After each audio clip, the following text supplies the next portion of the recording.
స్విట్జర్లాండ్‌లో నాకు girl friend ఉంది. అబద్ధం అంతా అబద్ధం ఆమె నా కోసం వెయిట్ చేస్తోంది. అబద్ధం అంతా అబద్ధం నందిని నువ్వు చిన్నప్పటి నుంచి లవ్ చేయటం నిజం. నందిని స్విట్జర్లాండ్ లో ఉంటావు నిజం. కానీ మనం ఎప్పుడు రా స్విట్జర్లాండ్ వెళ్ళాం?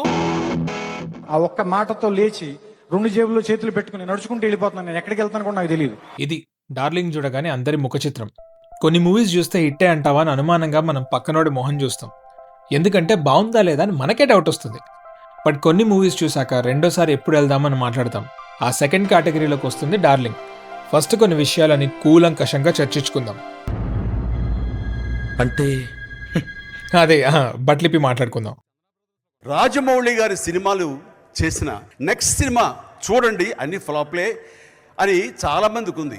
రాజమౌళి కర్స్ 2005లో ఛత్రపతి హిట్ అయ్యాక యాజ్ యూజువల్ రాజమౌళి కర్స్ కాటేసి ప్రభాస్కి 5 years హిట్స్ లేవు. ఈ లిస్ట్లోకి క్రిటికలీ అక్లెయిమ్ పౌర్ణమి, క్యారెక్టరైజేషన్ అదిరిపోయిన Bujjigadu, Mehar Ramesh's only good movie Billa ఉన్నాయి. బట్ స్టిల్ ఏవి సరిగ్గా ఆడలేదు. ఇలా ఏది ట్రై చేసినా వర్కౌట్ అవ్వకుంటే ప్రతి తెలుగు హీరో ఆశగా చూసే genre you are right, family genre.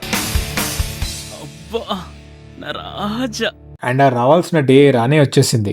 ఆ రోజు మాత్రం ఫ్యాన్స్ రియాక్షన్ ఉందండి. పౌర్ణమి ఫ్లాప్ అన్నావు ఊరుకున్నాం, బుజ్జిగాడు ఫ్లాప్ అన్నారు ఊరుకున్నాం, బిల్లాలో మ్యాటర్ లేదన్నారు ఊరుకున్నాం, కానీ డార్లింగ్ హిట్ రా. మీకు ఫన్ ఫ్యాక్ట్ చెప్పాలా? Darling movie sleeper hit. ఇదేదో చొక్కాలు చింపేసుకునేంత blockbuster, bonanza, mass cinema ఇలా కాదు. నాలాంటి స్లీపర్ సెల్ థియేటర్కి వెళ్ళి చూసొచ్చి సినిమా బాగుంది అని ఇంకొక స్లీపర్ సెల్కి చెప్తే వాడి స్లీప్ని వదులుకొని వెళ్ళి చూసొచ్చిన సినిమా. అది స్లీపర్ హిట్ అంటే. కరుణాకరన్ తమిళోడైనా ఆయన పేరు తెలియని తెలుగోడు లేడు. తొలి ప్రేమ, యువకుడు, బాలు, హ్యాపీ, ఈ లిస్ట్ కొంచెం పెద్దదే. కానీ ఈయన కూడా అన్నీ ఉన్న అల్లు నోట్లో శని అని మూవీస్ బాగున్నా హిట్ అవ్వవు. బాగుంది అని ఆడియన్స్ అనుకున్న క్లైమాక్స్ వల్ల పోయిన సినిమాలు ఉన్నాయి. బట్ ఫైనలీ 2008లో ఉల్లాసంగా ఉత్సాహంగా మళ్ళీ ఫామ్ లోకి వచ్చేసారు. కాస్ట్యూమ్ డిజైనర్ కి ఊర్లో ఉన్న XXL, XXL బట్టలన్నీ కొనేమని చెప్పి ప్రభాస్ కేసేసి 6 pack అవసరం లేకుండానే ఫామ్ లోకి తెచ్చేశారు. ఇలాంటి టర్మినాలజీ మన ఛానల్లో నేను జనరల్ గా యూజ్ చేయను, కానీ తప్పట్లేదు. ఈ మూవీలో కాజల్ స్క్రీన్ ప్రెజెన్స్ అలాంటిది. కరుణాకరన్ హీరోయిన్ అంటేనే ఏదో డివైన్ ఫీలింగ్. ఈ మూవీలో డివైన్ అంటే వైన్ విస్కీ లాగా ఎంత తాగితే అంత కిక్ అన్నట్టు ఉంటుంది కాజల్ పర్ఫార్మెన్స్ లో కూడా. నన్ను లూజ్ అన్నాడే. Darling movie middle class boys కి పారడైజ్ లాంటిది.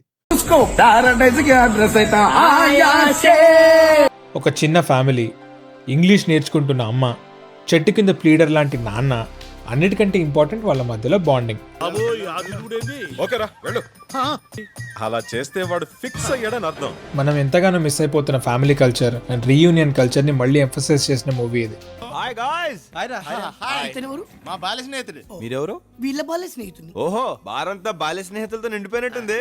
గుండె మీద చేసుకొని చెప్పండి, ప్రతి ఒక్కరం ఏదో ఒక టైంలో ఇలాంటి ఫీలింగ్స్ని అనుభవించే ఉంటాం. ఒక ఫ్యామిలీ ఫంక్షన్లోనో, స్కూల్లోనో, ఎక్కడో మనకి క్రష్ ఒక అమ్మాయి ఆర్ అబ్బాయి ఉండే ఉంటారు. అండ్ వాళ్ళని ఎన్ని ఇయర్స్ అయినా మర్చిపోం. వాళ్ళని ఇంప్రెస్ చేయడానికి ఎన్నో నిబ్బి వేషాలు వేసే ఉంటాం కదా. స్కూల్లో ఉన్నప్పుడు మ్యాథ్స్ సార్ జామెట్రీ చెప్తున్నప్పుడు, కెమిస్ట్రీ క్లాస్లో జోన్ అవుట్ అయినప్పుడు మనం ఇలాంటి పగటి కళలు ఎన్నో కనే ఉంటాం.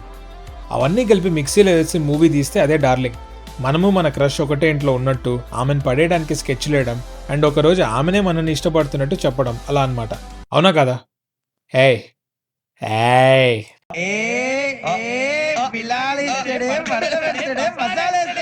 ప్రభాస్ క్యారెక్టర్ స్విట్జర్లాండ్కి వెళ్ళడం, అక్కడ నందిని పరిచయం అవ్వడం, అండ్ అక్కడ జరిగిన స్టోరీ అంతా ఫేక్ అని చెప్పడం ఒక చిన్న సైజ్ షాకే. అసలు పెద్ద హీరోస్ ఉండే కమర్షియల్ మూవీస్లో ఇలాంటి షాక్లు చాలా రేర్. బట్ స్టోరీ ఫేక్ అయి ఉండొచ్చు, హీరో హీరోయిన్కి మధ్యలో ఉన్న లవ్ మాత్రం జెన్యున్. అందుకే second half completely different movie అయినా కూడా ఇంట్రెస్టింగ్గానే ఉంటుంది. పైగా ఆ క్యారెక్టర్స్ని కనెక్ట్ చేయడం సూపరో సూపర్. మజక్కలి మజక్కలి ఒక Masakali Masakali. Darling movie summer హాలిడేస్లో అమ్మమ్మ వాళ్ళ ఊరికి వెళ్ళినట్టు ఉంటుంది. మనల్ని ప్రేమించే డాడీ ఫ్రెండ్స్, లైన్ వేసుకోవడానికి లేడీస్, మేపడానికి అంకుల్స్, అబ్బబ్బబ్బా ఒకటా రెండా. సాంగ్స్ విషయానికి వస్తే వినడానికే కాదు చూడ్డానికి కూడా చాలా బాగుంటాయి. నీవే నీవే సాంగ్ ఆడియో ఫస్ట్ టైం విన్నప్పుడు చాలా బాగుండింది. ఇంకా వీడియో మాంటాజ్ చూసాకైతే నెక్స్ట్ లెవెల్ ఎక్స్పీరియన్స్. ఇంకా కరుణాకరన్ గారి సిగ్నేచర్ మాంటాజ్ సాంగ్ ప్రాణమ ప్రాణమ. ఏజ్ అయిపోయిన అలాంటి వాళ్ళకు కూడా మంచి యూత్ఫుల్ ఫీలింగ్స్ తెప్పించే సాంగ్ అది. నాట్ టు ఫర్గెట్ ఇంకా ఏదో ఏఐతో ఇప్పుడంటే వెల్లుల్లిని కూడా హీరోని చేస్తున్నాం కానీ 16 years back Golconda, tank bund వీటిని రీఇమాజిన్ చేసి పిక్చరైజ్ చేసిన సాంగ్ చాలా కొత్త ఎక్స్పీరియన్స్ ఇచ్చింది. I was blown away. ఒక మిడిల్ క్లాస్ అబ్బాయికి వాళ్ళ నాన్న ఎలివేషన్ ఇస్తే అది కూడా తన క్రష్ ముందర. ఏంట్రా చూస్తున్నారు, సింహం అక్కడుంది. బట్ రియాలిటీ తెలుసు కదండి మీకు.